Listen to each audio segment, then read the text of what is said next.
Hello and welcome to PNG Technologies. We're a supplier of propane and natural gas kits for generators. Today we're going to be showing you how to do the DuroMax XP9000iH. This is the newer version. This is their inverter that they just come out with.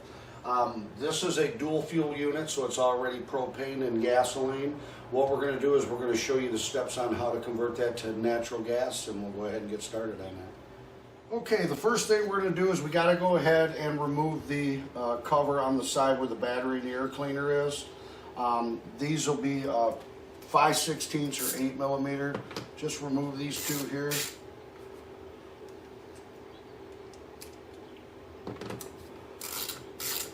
That'll give us access to the inside.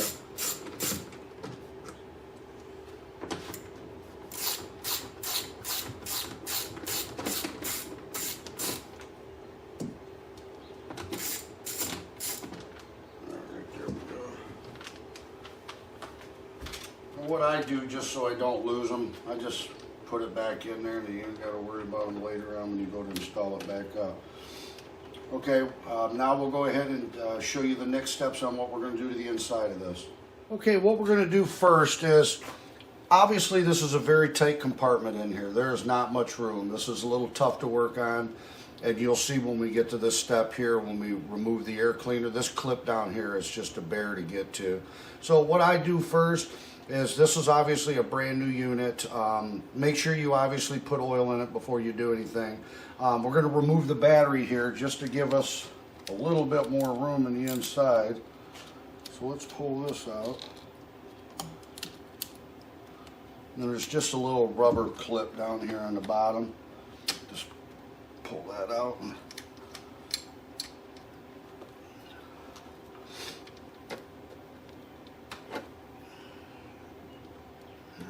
It's a little tougher in there. See, there's hardly any room.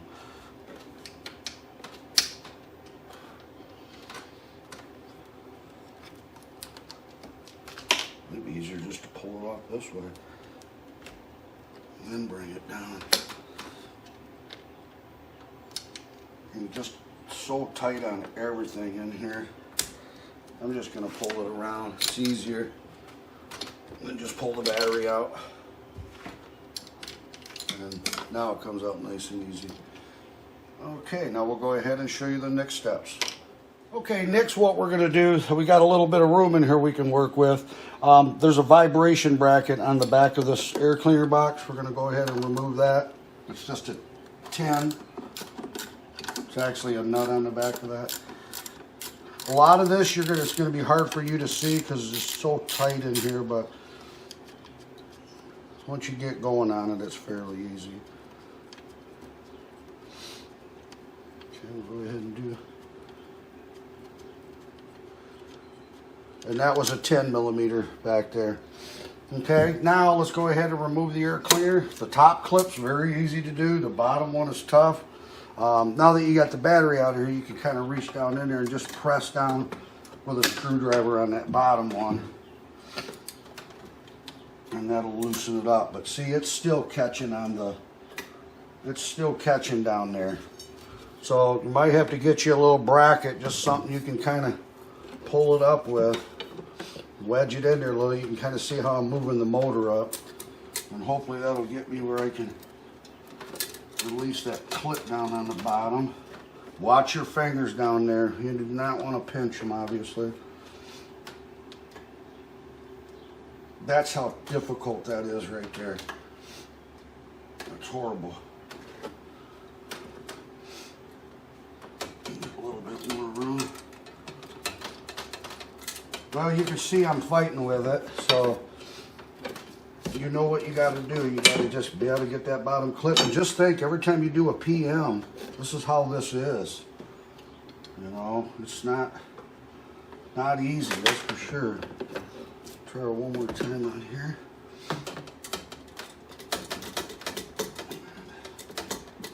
All right.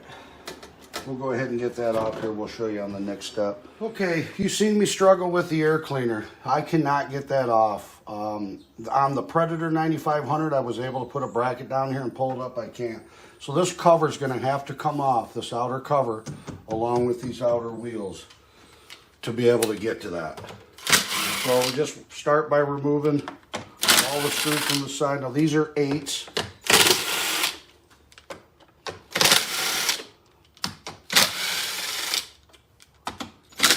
Seems like a lot just to change an air cleaner, but that's what they've decided to do, so.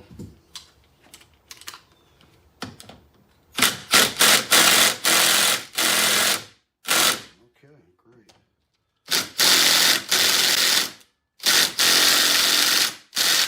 So I'll have to get a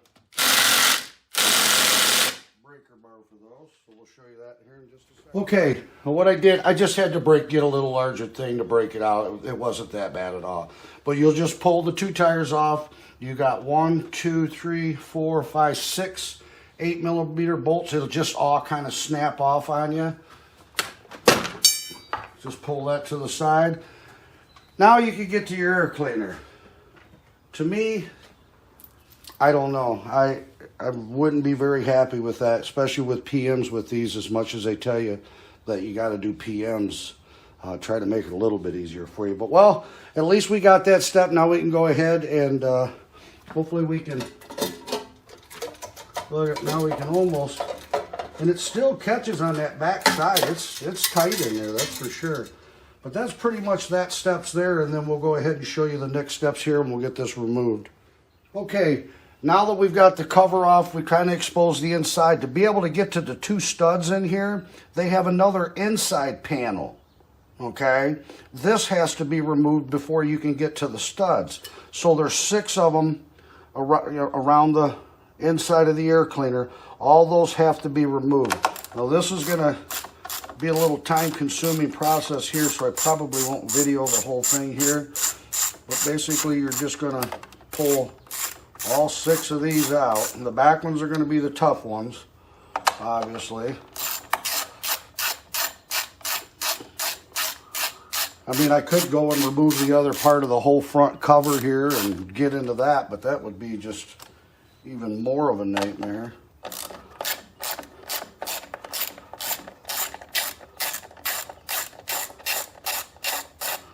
All right, well, obviously you can see those first 3 are going to be easy. It's getting to these back ones that's going to be tough.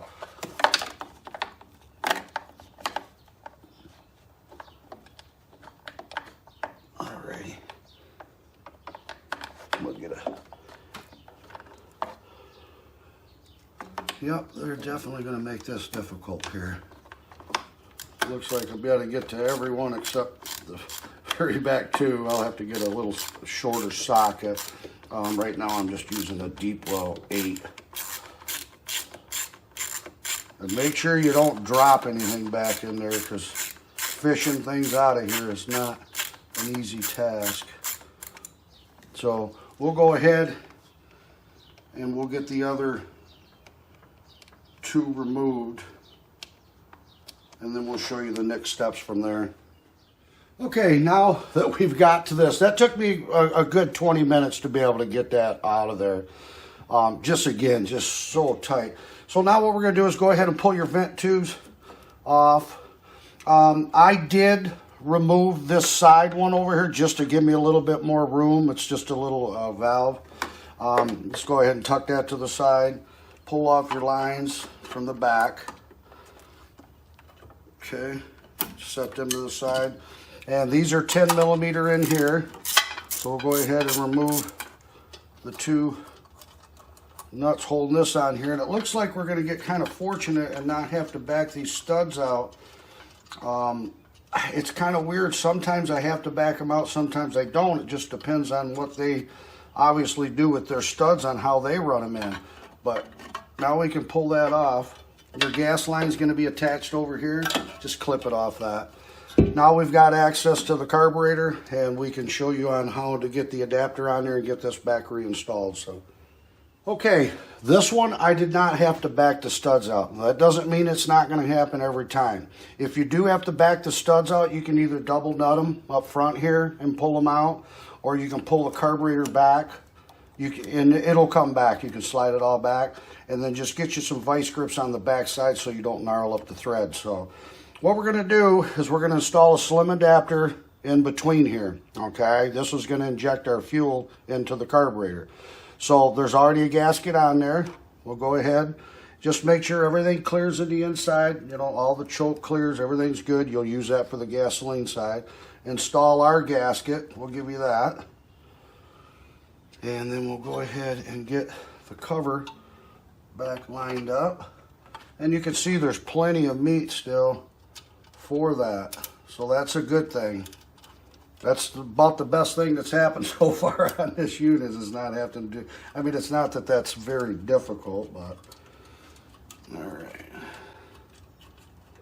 The difficult part's going to put all the other stuff back on.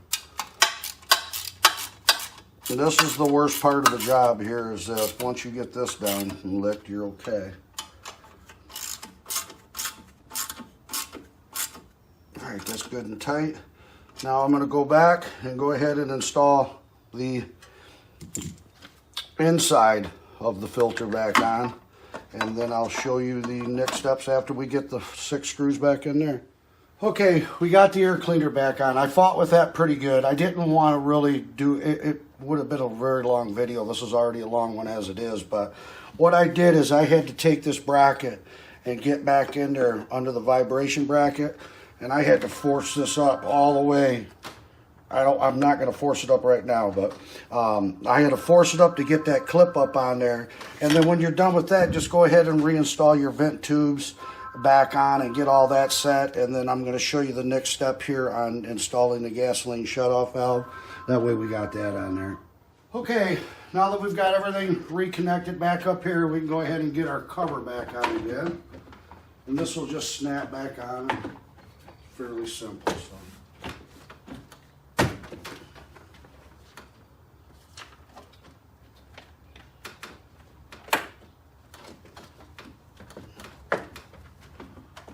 Just got to kind of make sure you clear everything.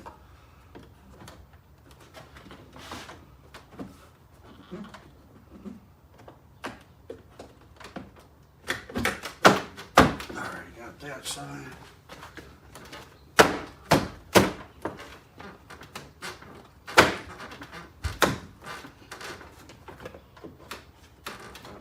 All right, there we go.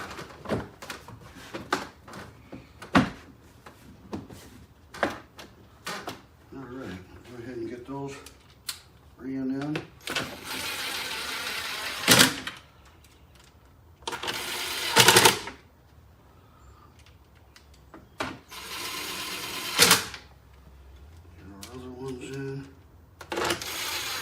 So, I mean, there's a lot of steps, but boy, when you're done, it sure is nice to have it where you don't have to fill it with gasoline all the time.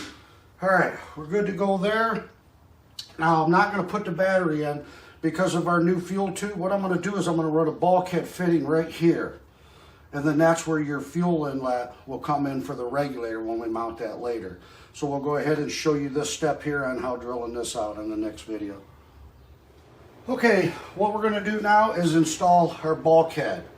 And this is so you don't have to open the door when you go to do anything internally. You can just disconnect the regulator, open it. You don't have a hose you're running through the door or anything. So we're going to mount this bulkhead right here. But what we're going to do is we're going to come off the end here 2.5 inches, and we're going to center it between this.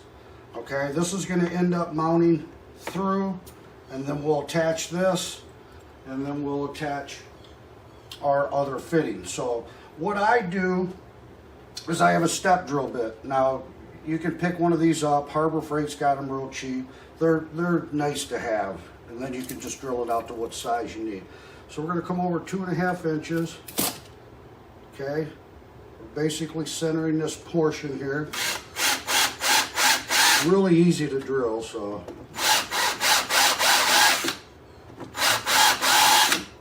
Get enough clearance in there to be able to slide our bulkhead through. Just like that. All right. So we'll go ahead and lock these down. And this fitting back in the back, I'm facing up because there's, and I don't tighten this quite yet. That way I can move it around. And then we'll install our hose on here and we'll show you that connection here next. Okay. now this is going to be the hose that goes between this connection. It's a lot easier getting this on here than it is trying to get it once it's on there. So just go ahead and slide this up on the bulkhead. And just make sure it's going to be perfect enough for you there before you put it through. Just go ahead and tighten that clamp down on there. Just makes it a lot easier and you don't have to fight with it or anything. That way you can slide this up on the tube first and then go ahead and put this fitting through.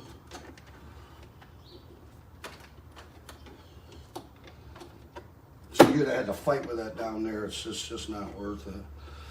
And then we'll bring this up.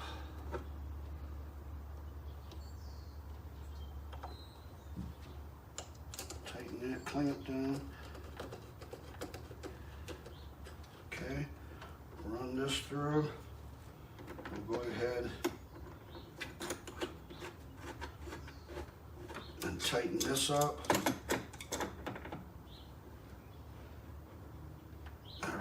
And then we'll get this fitting in. Now, if it has the red stuff on it, you don't got to put compound on it, but if it doesn't, then yes, you'll need to. And then this one here, what we're going to do, you're only dealing with 6 ounces of pressure here or 4 ounces at a time, so you don't have to crank these and over tighten them like crazy. Just bring this one over. See the hose started turning a little bit in the back on me? Okay, we'll just do that. And we're going to bring it straight over to the back of the unit, okay? So that's that step there. So now we can go ahead, make sure your vibration bracket bolts back on. You know, all your hoses are connected back. Now this has an electronic choke on it. So choke in an alternative fuel, not that it doesn't work, but it makes it a little bit more difficult starting. So if you do have a problem with it starting, just disconnect the auto choke and that'll leave it open for you. So, all right, we'll go ahead and get this battery installed back in here. We'll show you how to install the regulator next. Okay, and what we're going to do now is we're going to install a gas line. Gasoline shutoff valve in here. That way you got a manual one. When you do this, you have to run this on gasoline, because if you run it on the propane mode, it'll create a vacuum leak and it'll cause the natural gas not to run. So when you're running this, you want to keep it in the gasoline mode, but just make sure that this shutoff valve is off on you. So all we're going to do is pull off the clamp from here, pull this hose off here, slide this in there, bring that back to theirs. And we'll supply you all this hose and everything with the clamps, so you got it. Go ahead and get that on there. We'll pull the clamps up, get that around, and we'll get that set. Okay, now what we're going to do is go ahead and install the gasoline shutoff line. All right, we're just going to pull this line off the back of their fuel selector switch, and we'll install a manual one here. The reason for that being is you want to run this on the gasoline mode. Because if you run it on the propane mode, it'll open up the regulator and cause a vacuum leak, which will have it surge on you. So just have this off when you're running your natural gas, and obviously if you're going back to your other fuel, just get back in here and turn this back on. But all we're going to do is pull this hose off this side here. Going to connect our shutoff valve there. Okay. Pull the clamp down.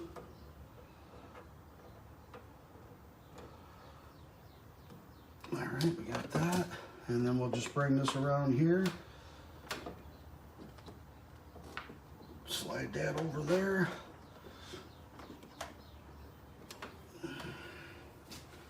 Get our clamp mounted up back there.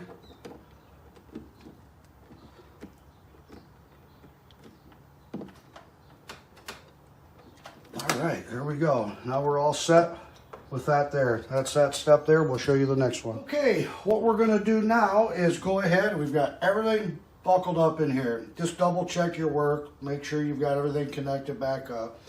And what we're going to do is we're going to reinstall the cover back on here now. Okay. And the existing bolts that were in here, we're not going to use those. We're going to give you new ones, because your bracketry is going to mount to those two front. That way you got no holes in your cover or anything. So we're just going to run these through here. And then that'll give you the support you need. And this will all come assembled for you too, so it makes it nice. All right.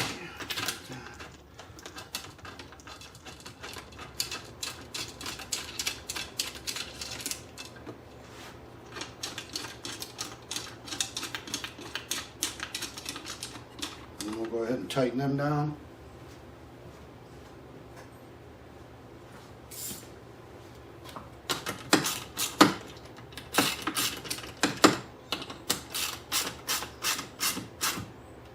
That's a nice clean installation now. All right, you're all set. Now what we're going to do next, now obviously we're setting this up for natural gas. So now our hose down here in the bottom, we'll go ahead and connect it. Okay.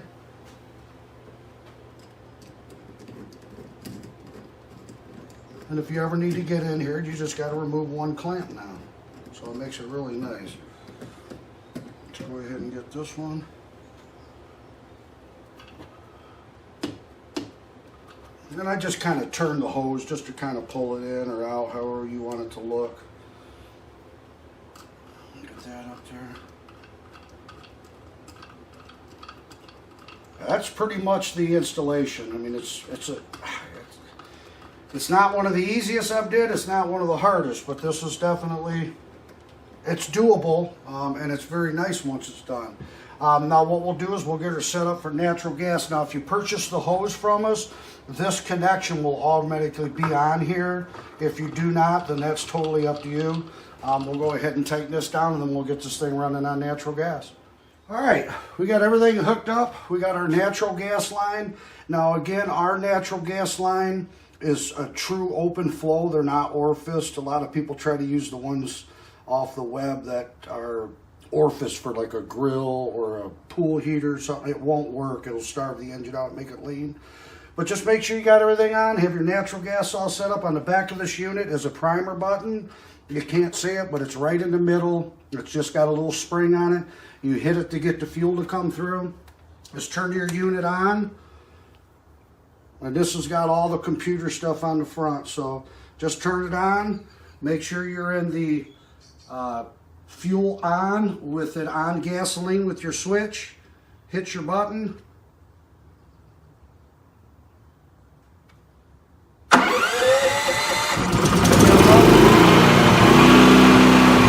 this is your adjustment here. In is lean, out is rich.